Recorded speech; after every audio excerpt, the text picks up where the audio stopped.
Churchill Downs, as you know, is home to several events this week leading up to Derby. That includes today, 5-0 Tuesday. It's Churchill's chance, 5-0 Tuesday. It's Churchill's chance to highlight what truly makes our community so special, which is us, the people. It's us. I like that. It's us. It's all of us. And all of you, including Jim Stratman, live at the backside, diving into today's special focus, Jim.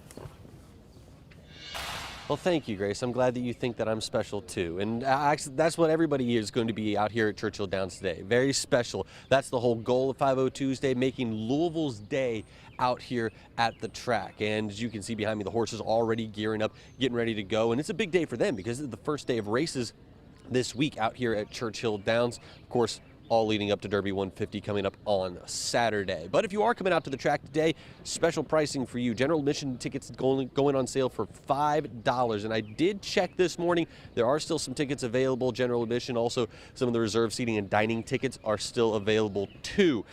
Also happening a little bit later on today, because it's 5-0 Tuesday, Churchill Downs is going to be honoring some of the business partners that they've had here in the community for a very long time. Some of them may be close to that 150-year mark, which we're celebrating as well for the Kentucky Derby. Now, the first race is set to begin at 12:45 today. Gates will open right around 11:30. Final race goes off around 5 o'clock this evening. Now, we have a lot still coming up here from the backside of Churchill Downs during the 6 o'clock hour here on GMK. Plenty more to come. You're not going to want to miss it. Grace, Eric. All right, Jim, thank you. Today, we're also going to get a clearer picture of LMPD's safety plans for the rest of Derby week. Chief Jacqueline Gwynn Biller will join the Louisville Fire Department and officials at Churchill Downs to lay it all out. Last year, we saw first responders from both state and federal agencies around the track. The group included Metro Police, the Sheriff's Office, State Police, and the National Guard, even the Secret Service and the FBI. You can also count on a ton of road closures around Churchill Downs as well. So today's announcement is set for 10 a.m. and a little later on GMK, we're going to speak with the chief for a look at what to expect. Starting this Friday, check us out as well for WHAS11's special live coverage of the 150th running of the Kentucky Oaks. That starts at 3.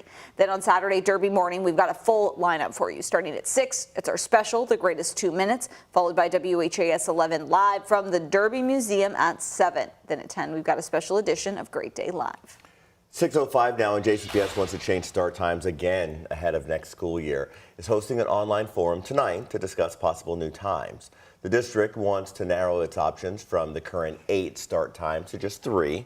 It's considering 2 different scenarios. Now, both would have start times of 7:30, 8:40, and 9:40, although no high schools would start at 9:40. Under the first scenario, 49 schools would have new start times. 24 of those would change by an hour or more. Under the second scenario, 87 schools would change their start times. 63 would be by an hour or more. The district says even with the changes, there will still be delays next school year because of the transportation plan. The district will dig deeper into those plans this evening from 6 until 7. District leaders will explain the 2 proposals and then take questions. And you can watch live on YouTube.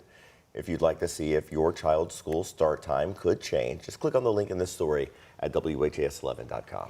Today, a Louisville man will face a judge for the first time after being arrested in connection to a fatal shooting last month. Police say on March 30th, Demetrius Johnson shot victim Jordan Wells on Eastern Parkway near Dairy Council.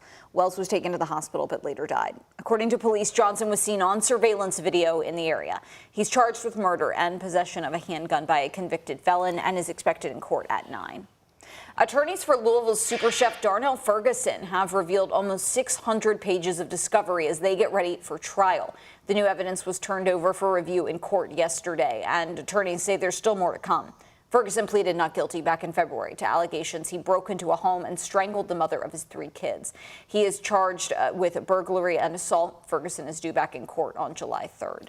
The Indiana State Board of Accounts says former Clark County Sheriff Jamie Knoll had little to no oversight. The board just released its findings after an audit of new Chapel EMS. And in that report, investigators say there's no evidence the board of directors had any job functions. The 4-person board did not approve contracts or purchases and had not reviewed any budgets since 2019.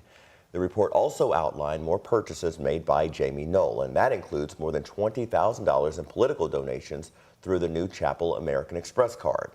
Current New Chapel EMS Director Kevin Wilkerson also had access to that credit card. The report asks Wilkerson to pay back $40,000 of New Chapel money he spent on personal purchases. In a report to the audit, Utica Township Volunteer Firefighters Association claims Wilkerson thought Knoll was gifting him the funds. Wilkerson will not be charged.